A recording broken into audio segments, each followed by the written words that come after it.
malupit itong nangyayari. Nako, mantakin mo 1 bilyon para kay Marcos, para sa kalayaan ni Alice Guo. Nako, hindi po ako nagsabi niyan, ha. Ito, papanoorin natin at ipapaliwanag ko sa inyo kung bakit natangkang mag-alok ng 1 bilyon.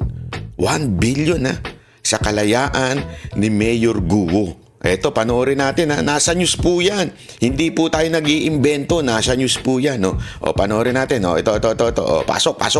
O. Tinangkaw manong lumapit ni Alice Guo sa unang pamilya o first family, lalo na kay Pangulong Marcos Jr. Naku, sa first family daw, mantakin mo. Ibig sabihin, hindi lang kay Pangulong Marcos. Pero, ito daw ay tangkang pag-alok ng 1 bilyon doon sa first family. Panoorin natin ba? Tuloy natin. Kaugnay po ito sa mga kinakaharap niyang anomalya o kontrobersya. Ayon kay dating Senador Panfilo Lacson, isa sa kaibigan niyang Filipino-Chinese trader. Eto, kay Pampilo Lacson pala. Kay Ping Lacson po lumapit. Alam naman po natin si Ping Lacson. Siya po yung dating nagsasabing there are sleeper cells o may mga natutulog na mga espiya mula sa China na nandito sa Pilipinas. Alam naman po natin kung sino si Ping Lacson. Dati po siyang PNP chief at marami po siyang alam pagdating sa intelligence. Kaya meron daw isang Chinese friend siya na nagsabi nito. Ito, panoorin natin, ha. Tingnan natin. Ang inalok ni Alice Guo ng 1 bilyong piso para ilakad siya sa pamilya Marcos. Ayun na. Pera nun, laking pera talaga. Grabe yung dumadagdag pa si Kuya. Hindi. Totoo nga naman. 1 bilyon. Sa tingin nyo, nagsisinungaling ito si Ping Lacson? Ano bang ebidensya niya? Eto, pasok. At sa harap nito, nanawagan naman si dating Senador Lacson sa gobyerno na mas laliman pa ang gagawing investigasyon laban kay Guo na itinuturing niyang espiya dahil sa mga koneksyon umano nito. Espiya daw. Alam mo, nung una, medyo hindi natin nakikita pa yung ganyan. Pero yun nung habang tumatagal-tagal, mukha atang totoo. Mukha, hindi ako sure. Pero sabi na nga po ni Ping Lacson, medyo may possibility na talagang espiya ito. Sabi dito sa balita na to na si Mayor Guo. Dahil mantakin mo lahat ng mga laki sa farm, kung saan-saan. Tapos mantakin mo, VIP. Ngayon ito. VIP ng gobyerno ni Marcos ito ngayon. Sino? Abalos. Si Marbil. Grabe mga selfie-selfiehan nila dyan. Ito yung mga matataas. At the same time, pinag-aagawan siya ngayon. Kung kanino ba siyang custody. Sa Senate, sa immigration, nagsalita na rin si Boying Rimulya. O sa kapulisan o sa korte, di ba? Alam mo, yan ang usapan ngayon, kung bakit pinag-aagawan o siya. Pinag-aagawan ba siya para sa reward? Naku, hindi natin alam. Hindi, kasi kung ikaw ay, bakit ka naman pag-aagawan? Abala pa yan sa departamento mo. Di ba? Bakit pa ninyo pag-aagaw-agawan yan? May benepisyo. Hindi natin alam kung benepisyo na yun ay monetary o yung benepisyo na yun benepisyo maka-epal sa social media, maka-epal sa taong bayan. Pero definitely there is a benefit why si Alice Guo ay pinag-aagawan sa iba't ibang departamento ng ating bayan. Mula sa immigration, nagsalita kahapon yung immigration, gusto nila sa kanila daw dapat. Kasi hindi daw available sa kanila, tsaka sila daw ang talagang may kaso dyan. Yung korte naman, may kaso rin dyan. Hindi rin na available. Alam ko, hindi, available pala yung isa. Pero ang sinasabi, parang ayaw mag-bail dahil pag nag-bail siya, mapupunta siya sa Senate. So, yung Senate naman, si Ontiveros, gustong-gusto din. Piyestang-piyesta rin to si Ontiveros. Gustong-gusto niya rin na makuha itong si Mayor Guo. Hindi natin alam kung ano ba ang benepisyo nito. Ipatutubos kaya ito? Hindi. Isipin niya, is there a possibility, ito question lang, is there a possibility na kung ito ay talagang Chinese spy, yan na sinasabi ni Lacson ngayon, tutubusin siya ng China. Kasi kung siya ay spy ng China, ikaw bilang Chinese government, ayaw mo na mabuking itong si Mayor Guo. Gagawin mo ang lahat ng bagay para makuha mo yung bata mo, di ba? Bata niya yan eh. Kung yung totoo yung sinasabi ni Lacson, bata ng China ito si Mayor Guo. So, ibig sabihin, gagawin ng lahat ng kakayanan ng China para makuha itong si Mayor, di ba? So, ano ibig sabihin nun? Maaaring may kapalit na pera, di natin alam. May kapalit na pabor, di natin sure yan kung ano mangyayaring pabor dyan. O baka naman may kapalit na mas matinding, alam mo na, benepisyo tulad ng libreng island. Alam mo naman, itong China, kinuha na lahat ng island. Hindi natin alam, di ba?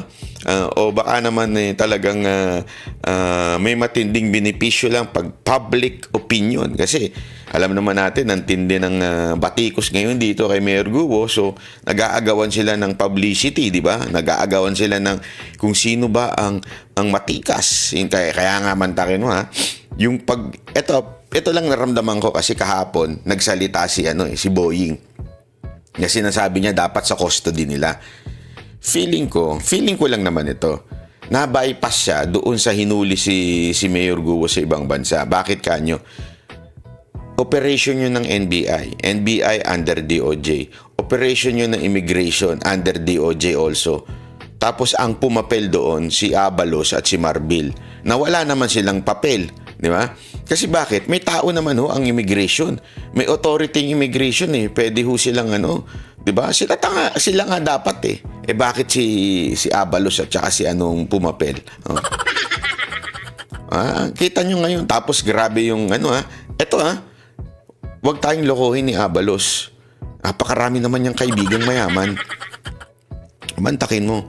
Kesyo daw nagpahiram yung kaibigan niya ng eroplano para lang sunduin si Mayor Guo. First time bang ginawa ni Abalos to? Hindi. Ginawa niya rin ito kay Pastor Kibuloy. May kaibigan na naman siya. Ang dami niyang kaibigan na. Grabe. May kaibigan na naman siya na nagbigay ng reward na 10 million na para lang mahuli si Pastor Kibuloy na ngayon pinag-aagawan ngayon kung sinong kakukuha nung reward money na yun. So ibig sabihin, ang dami niyang kaibigan na mayayaman talaga. Abalos siya. Sana Hindi totoo, ang dami niyang kaibigan mayayaman na tila interesado sa politika sa Pilipinas. Di ba? Mantakin mo yun, If there is one conclusion na we can conclude on this, habang lahat pinag-iimbestigahan pa, isang bagay lang, sobrang VIP ni Mayor Guo. Ibig sabihin, meron talaga itong matinding karampatang biyaya, ika nga. Biyaya kung nasayo si Mayor Guo, di ba? Yan ang ganun dito tuloy natin. Ito ang live report ni Mean Corvera. Mean?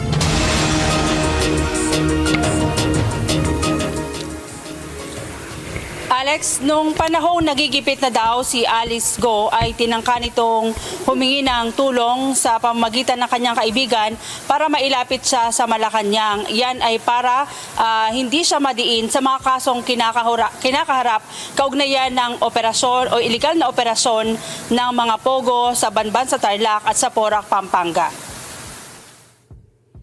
Ibinunyag ni dating Senador Ping Lacson na tinangka ni dating Banban Tarlac Mayor Alice Go na lumapit sa First Family. Ayon kay Lacson, isa sa kaibigan niyang Filipino-Chinese trader ang nilapitan ni Go at nakiusap na ilakad siya sa First Family kabilang na kay Pangulong Ferdinand Marcos Jr. Isang common friend anyang nilapitan ni Go at nakiusap sa kanyang kaibigan trader noong panahong naiipit na siya at nagtatago na. Nag-alok anyang dating alkalde ng 1 bilyong piso kapalit ng tulong para makalapit siya sa pamilya Marcos. Eto magandang i-emphasize natin ito kasi alam nyo, kung 1 bilyon yung assuming it is true, kasi si Lacson na nagsabi nito, alam naman natin si Lacson, maraming connection yan. Assuming this is true, at 1 bilyon yung tipong ibibigay daw kay Marcos, kung para sa kanyang mga kaso at makalaya at paboran sa kanyang kaso, magkano kaya ang kanyang handang ibigay sa ibang mga opisyales na kinasuhan siya para sa kanyang kalayaan?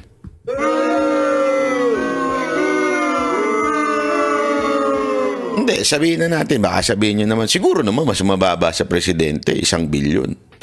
O sabihin na natin, 500 million. Kasi 1 bilyon kay presidente. O 500 million.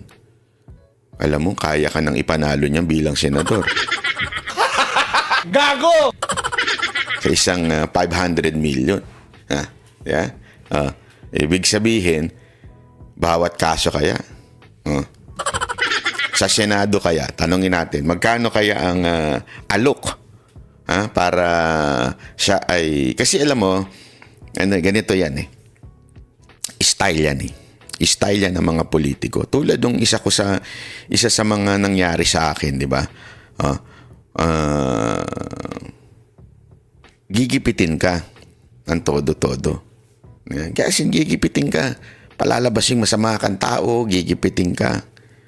Tapos, gusto mo, tigil na natin tong gipitan na to. Ito ang kondisyon. Di ba?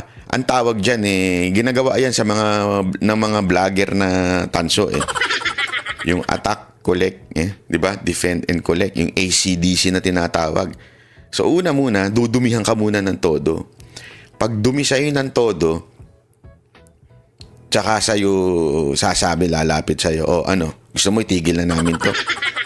Gusto mo? Kaya-kaya yan. Gusto mo, pasundo pa kita ng private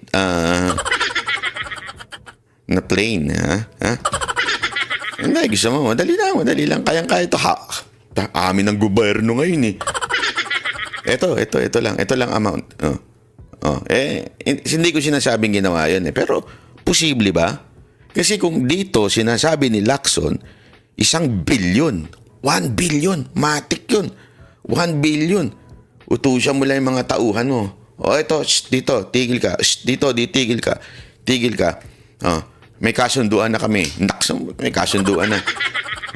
Titigil na ng China ang pagkuha ng mga island. Hindi ganun yung kasunduan. Di ba? Ano kaya? Diplomatic. Hindi kasi pwede. Pwedeng sabihin ng presidente yun eh. Meron ng diplomatic na kasunduan within China and Alice Guo. Ang Pilipinas, kami lang nakakaintindi nito. Yung pala, kasunduan yun. Kung totoo yung sinasabi ni Lacson na ganun, ang tanong, magkano kaya ang inalok ni Mayor Guo doon sa mga nanggigipit sa kanyang departamento? Tanong lang natin. Kasi, hindi imposible. Di ba? Kung dito, sinasabi ni Lacson na merong 1 bilyon, magkano kaya yung para sa PNP, DILG, immigration, at saka sa Senado? Magkano kaya? Kung may hula kayo, pwede nyo i-comment dyan sa baba. Basta akong sigurado ko, 500 million ang kailangang budget pag tumakbong senador. Di ba? Magkano kaya? Kasi alam mo, baka sabihin naman ng iba, masyado naman madumi ang pag-iisip mo. Hindi.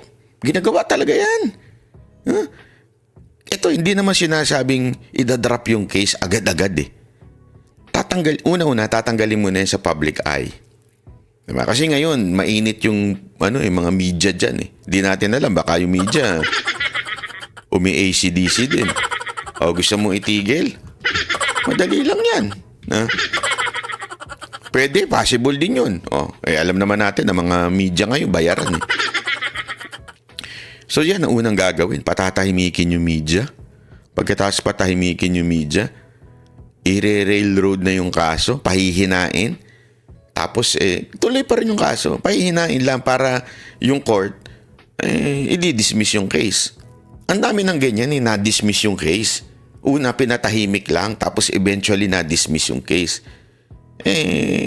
Siyempre, kung yung mag-uusig sa'yo, sasabihin, wag mo masyadong, anuhin mo, pabayaan mo, gawin mo mali-mali yung evidence. Siyempre, yung korte, no choice. Diba? The court will dismiss it dahil mahina yung kaso. Pwede kayang gawin yan? Naku, posible yung lahat ng mga bagay ngayon. Lalo na sa gobernong to. Lahat posible. Tuloy natin ha. Ang tanong kasi dito, meron bang ebidensya si Lacson? Baka naman gusto lang niyang umepal. Hindi kasi, isipin natin ang lahat ng anggulo. Diba? Lawakan natin ang isip natin. Hindi kaya ginagamit lang ni Lacson ito para makatakbo siyang senador? Alam naman natin, it's a celebrity case, ika nga eh. So, pwede kaya na ginagamit niya lang ito para siya naman na makakuha ng publicity? Di ba? Hindi rin natin sure. Kaya tingnan natin, may ebidensya ba si Ping Lacson? Pasok.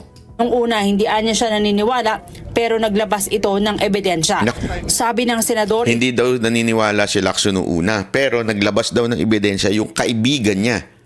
So, ibig sabihin may hawak na ebidensya si Lacson na totoong nag-alok ng 1 bilyon.